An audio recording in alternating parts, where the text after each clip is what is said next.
So good to see everybody here this morning. Literally, it's good to see everyone here this morning because I glued my glasses back together this morning.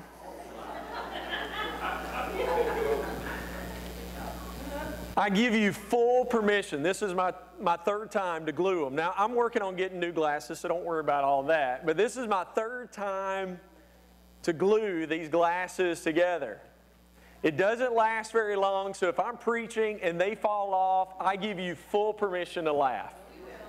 Because I'm going to be laughing with you. Okay, that'll be pretty funny.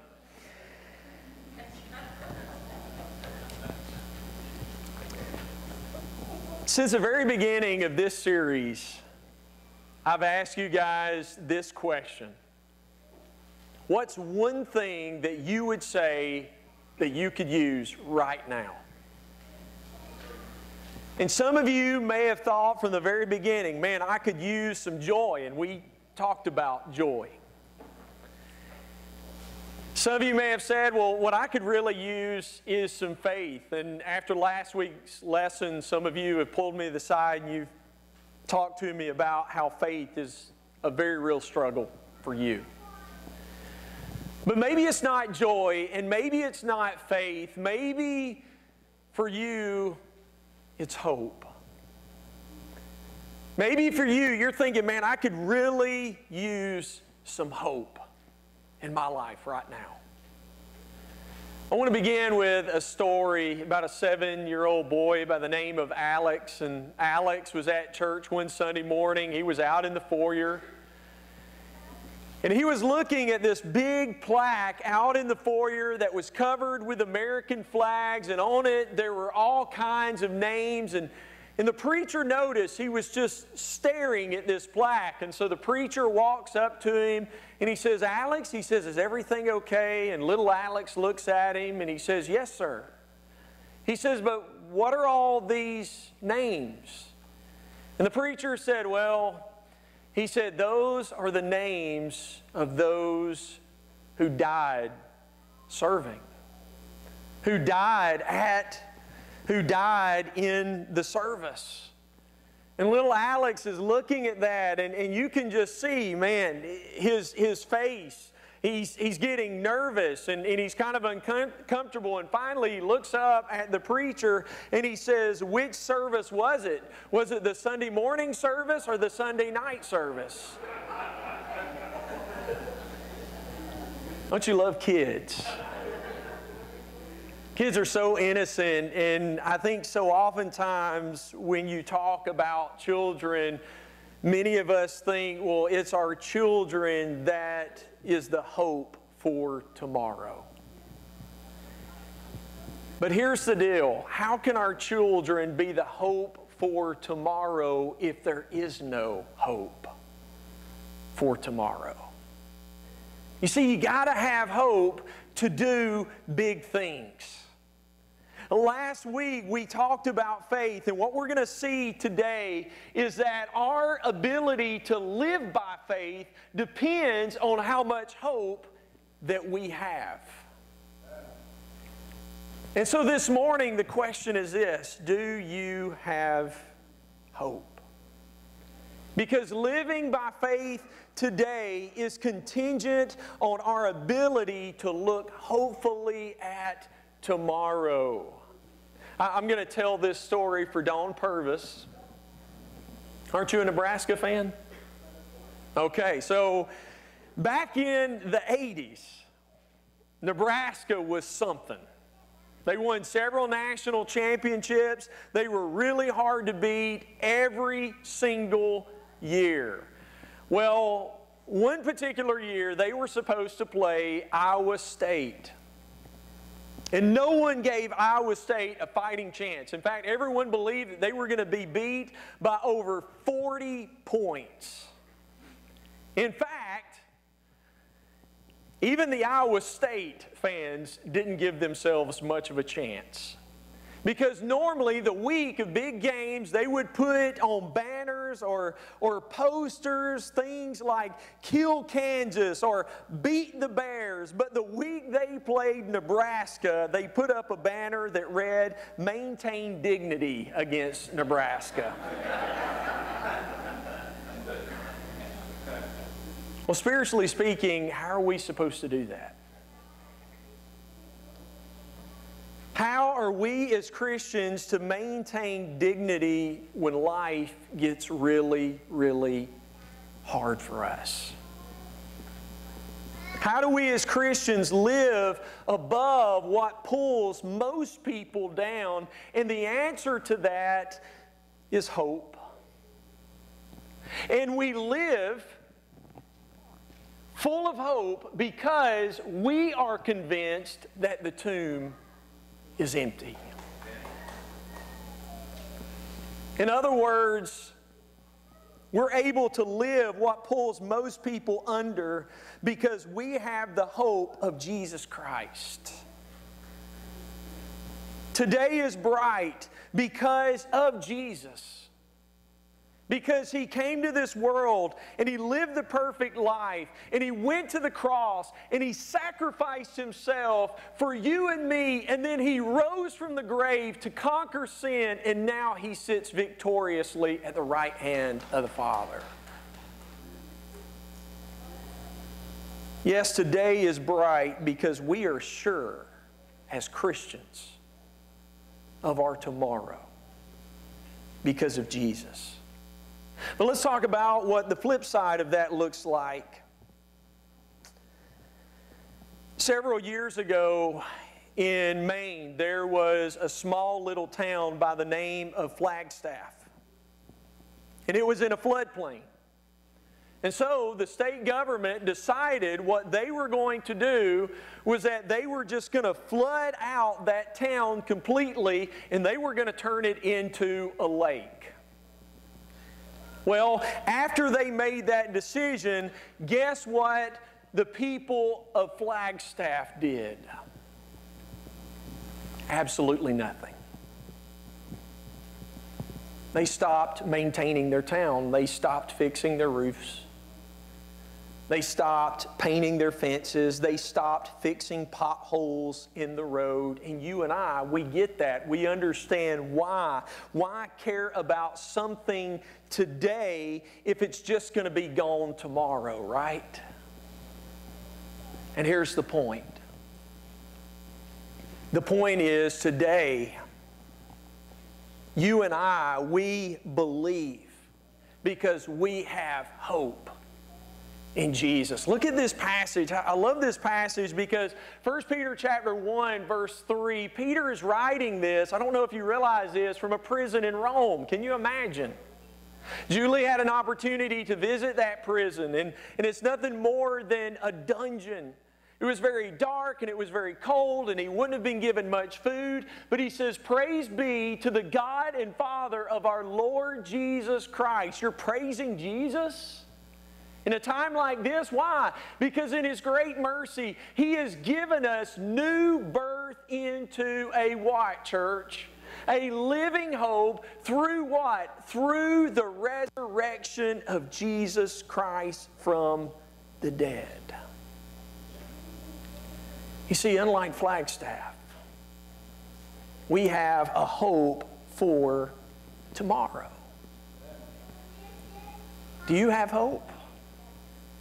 Because here's the deal. What we believe about tomorrow is going to powerfully affect how we behave today, right? And so the Bible says that you and I can't live by faith today if we don't have a hope for tomorrow. Faith and hope go together. Look at another passage from 1 Peter. 1 Peter chapter 1 verse 21. Through Him, that's Jesus, you believe in God who raised Him from the dead and glorified Him, so that your what, church? So that your faith and your what? And your hope are in God. Again, we live faithfully today because we live hopefully for tomorrow through Jesus. and what He's done for us. In fact, we looked at this passage last week, Hebrews chapter 11, verse 1, as we talked about faith. This is what it says. Faith is confidence in what we, what, church? Hope for. And assurance of what we do not see. Another translation puts it like this. What is faith? It is the confident assurance that what we, what? Hope for is going to happen. I live the way I live now because I am absolutely sure of what's going to happen then. Tomorrow. And this is especially true when I'm considering making a sacrifice. I mean, if I'm going to make a sacrifice of my time or my talent or my treasure, then I am going to have to be persuaded of what is going to happen tomorrow. In fact, let's look at a biblical example of this. We're going to go back to Abraham. We looked at him last week. Genesis chapter 22. Remember last week, as we talked about faith, we talked about how Abraham's faith was tested. Because God made him a promise that he was going to have a son, but it took a really long time for that promise to be fulfilled. Well, finally the day came and that promise was fulfilled, and Abraham and Sarah have a son by the name of Isaac. And then watch this. God comes to Abraham. And He says, now what I want you to do is I want you to take Isaac, your only son, and I want you to sacrifice him to me. Look at this, verses 1 and 2. Sometime later, God tested Abraham's faith. Abraham, God called. Yes, he replied. Here I am.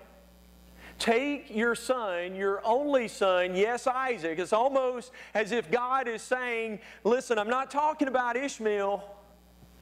I'm talking about Isaac, whom you love so much. And I want you to go to the land of Moriah, and I want you to sacrifice him as a burnt offering on one of the mountains which I will show you. Can you imagine? I mean, here's Abraham and Sarah, and they've been made this promise that they're going to have a son. And that day finally comes, and you think about the joy that they have found in Isaac, their only son. And now God says, I want you to sacrifice him to me. Because I want to know if you put your hope in your son or if you put your hope in me. And we have to understand that Abraham lived in a time where other religions had gods that demanded the sacrifice of their children as a show of devotion. That was very common during that day and time. And at this point in the Bible, God had never talked about His disgust of that kind of practice. And so when God says to Abraham, I want you to sacrifice your son to me, God is not violating some prior commandment that He's made. That's not the problem here. In fact, Abraham has already shown that if he feels like God is doing something unjust, he'll stand up and he'll say something to God about it. Right? In Genesis chapter 18, just a few chapters before this, God says, I'm going to wipe out the cities of Sodom and Gomorrah. And Abraham says, hang on, God, but what if there are some righteous people there? And so if he feels like God is being unjust, Abraham will step up and he'll say something, but we don't see him saying anything here. Because Abraham knows what Job knows or knew. And that is that whatever God gives, He has every right to take away. And so that's not the problem. The problem is this: how can God ask for the child that He had promised and still keep His promise? In other words, how can Abraham reconcile what God said He wanted to do to Isaac with what God had said He wanted to do through Isaac? And so the question is this: can Abraham step out in faith today and make this radical sacrifice that God is asking him to make? Look at verses 3 through 5. Early the next morning, Abraham got up, loaded his donkey. He took with him 2 of his servants and his son Isaac. When he had cut enough wood for the burnt offering, he set out for the place God had told him about. On the 3rd day, Abraham looked up and he saw the place in the distance, and he said to his servants, "Stay here with the donkey while I and the boy go over there. We will worship," and then what, church? "Then we will come back to you." Isn't that interesting? Abraham's going to offer his son as a sacrifice, and yet he makes this statement that we're going to come back to you. After I offer him as a sacrifice to God, we're going to come back to you. And I really don't believe that these are words of unconscious prophecy. I believe that these are words of unwavering hope that Abraham has in God. And you say, why would you think that? Look at what the Hebrew writer says about this very story. Hebrews chapter 11, verse 19. Abraham reasoned that God could what, church? Raise the dead. And so, in a manner of speaking, he did receive Isaac back from death. Now, here's the deal. As we look at the Scriptures, we do find where people were raised from the dead. But here's the deal, not at this point. We don't read about anyone at this point ever being raised from the dead. But Abraham reasons that God has made him a promise. That He has told him what tomorrow looks like, and his absolute hope in that tomorrow enabled him to make this radical decision to do whatever God told him to do. And so he reasoned that the resurrection, even though he'd never heard of something like that before, was more compatible with the character of God than contradiction. And so write this down. Abraham came through this test by faith because of his strong hope that God keeps His promises. Are you with me this morning? You and I have hope in tomorrow because we serve a God that keeps His promises. And Abraham believed that. He had faith in that. He knew that about God. And so he had this huge hope that even if he sacrificed his son, God could raise him from the dead, because God had promised him, listen, you're going to have so many descendants, you're not going to be able to count them. And so he had this strong hope. In fact, he goes up on this mountain and he builds this altar, and his son gets up on the altar and he takes a knife and he's getting ready to take his son, his only son, Isaac's life, the son that he finds so much joy in, the son that he loves so much. And right before he kills him, God says, stop. Stop, because now I see that your hope is in me and not your son. Let's finish the story, verses 15 through 18. The angel of the Lord called to Abram from heaven a second time, and he says, I swear by myself, declares the Lord, that because you have done this and have not withheld your son, your only son, I will surely bless you and make your descendants as numerous as the stars in the sky and as the sand on the seashore. Your descendants will take possession of the cities of their enemies, and through your offspring, all nations on earth will be blessed because you have obeyed me. Now, here's why I read all that. Because this is the first time Isaac ever heard God give this promise. I'm sure he'd heard his dad talk about it. I mean, I'm sure his dad, Abraham, had taken him off to the side and said, "Son, you're going to be a great nation." I mean, there was this one day, son, where God took me outside and He said, "Abraham, I want you to try and count the stars." But I couldn't. And He told me, just like you can't count the stars, you're not going to be able to count how many descendants are going to come through you and your son, Isaac. I'm sure Isaac had heard his dad talk about that, but now Isaac is hearing it and he's witnessing it for himself through his father. You see, his dad didn't just pass the test with God. His father passed on his faith and his hope to his son Isaac. Which leads me to this next point, and this is very important for those of you who are adults here this morning. Hope cannot be dispensed until it is first displayed. We can't pass on hope to the next generation by just giving them a book to read or telling them to watch some DVD. Hope has got to be illustrated before it is owned. And so let me ask you, adults, do you want to pass on a hope legacy? Do we want the next generation to do greater things than we've done?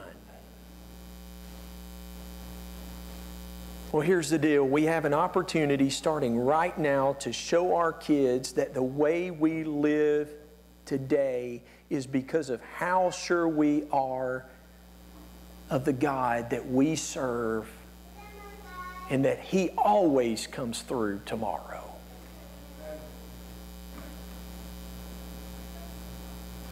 Think about this morning. What kind of kids do we want? Do we want kids that are worriers?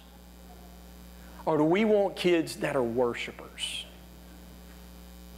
Heard a story about a guy who noticed that there were lots of hummingbirds in his neighborhood, and so he went out and he bought a hummingbird feeder and he filled it up with that liquid, basically sugar water that they like to drink. And to his excitement, man, hummingbirds just began to come immediately. 3 to 5 hummingbirds would come, and they were drinking the liquid. In fact, it got to the point where he was having to fill it up every single day. But then after a couple of days, all that kind of stopped, and he noticed that he wasn't having to refill the feeder as often.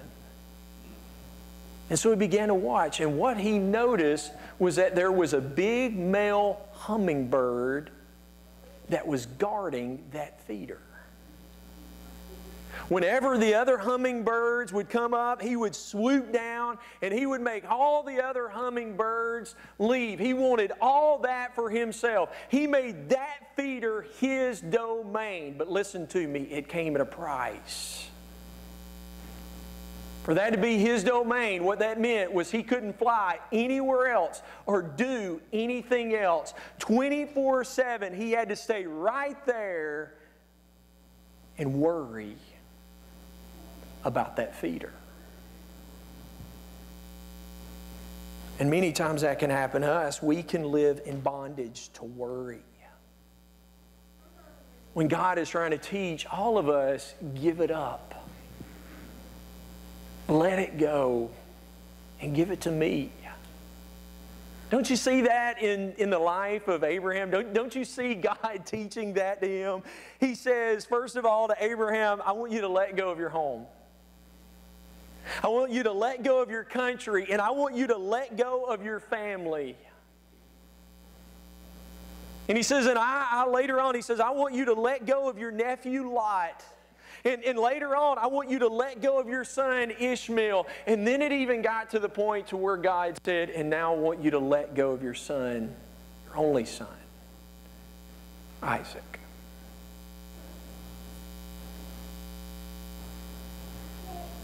And what's amazing is when we read this story, as he's letting go of Isaac, as he's heading up that mountain, you don't read about a guy who's devastated, broken, and worried. You see a guy who's heading up that mountain to worship God. He's ready to worship because he knows who God is and he knows what God can do. And that he's in control. What I'm telling you is Abraham had hope. And he goes to worship. You know, that word worship is kind of interesting. It's the willing and even joyful sacrifice that we bring to God that springs out of a heart that is full of a hope in God. Isn't that why we're here today?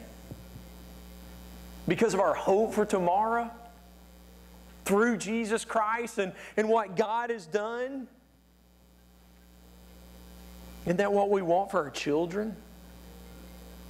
Don't we want to raise up a generation to believe in God and to trust in God? Or do we want to raise up a generation that trusts in the physical? That listen, in order to be happy, in order to have joy, then you just live for the things of this world. But I'm telling you, if we make that choice, they're going to be very unhappy because you can lose anything that's physical just like that.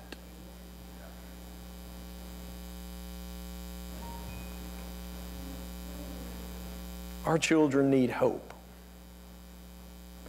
And if our children are going to have hope, then we're going to have to teach them to let go and let God reign in their lives. But in order for that to happen, they have to know God as a reality. You see that moment on that mountain, that was the day that the Father's God became real to the Son. That was the day that the God that Abraham had been talking about became a reality and became someone that Isaac knew for himself. And the memory of his father's action and sacrifice did more for Isaac than 1,000 sermons could ever do. And so the question is, what stories are our kids going to teach their kids about what they have learned from us adults about hope? I'll tell you this morning, I don't recall a single sermon when I was little. But what I do recall is every Sunday, my parents getting up and taking me to worship a God that they put their hope in. Hope dispensed must first be hope displayed. The best promise we can make our kids is that we're going to live in hope ourselves, that our God always keeps His promises. Because we want our kids to know that He's real, not just to have a religion.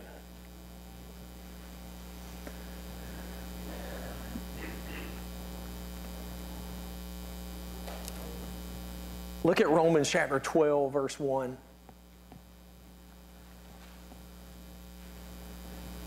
When God becomes real to you and I, to our children, we're willing to sacrifice. We're willing to lay our lives as a sacrifice before God. Paul writes, "And so, dear brothers and sisters, I plead with you to give your bodies to God because of all He's done for you. Let them be a what, church? a living and holy what?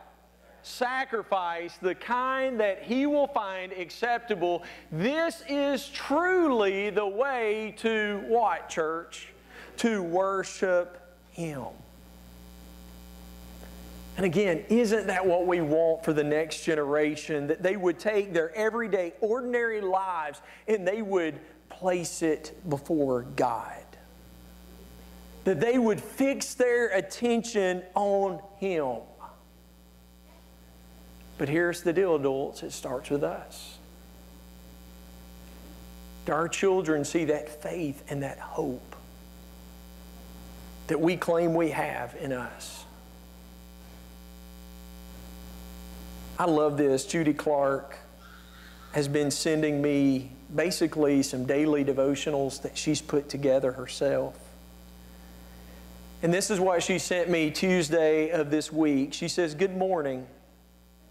She said, "God has today already laid out before us. Stop for a moment and thank Him for the blessings and the opportunities that He has in store for you today. No matter where our paths lead us today, we know by faith that we have a Heavenly Father who loves us and cares for us in all circumstances." That's our hope. I'm going to close out with this passage, Jeremiah chapter 29, verse 11. This is God speaking, and He says, "I know the plans I have for you, declares the Lord.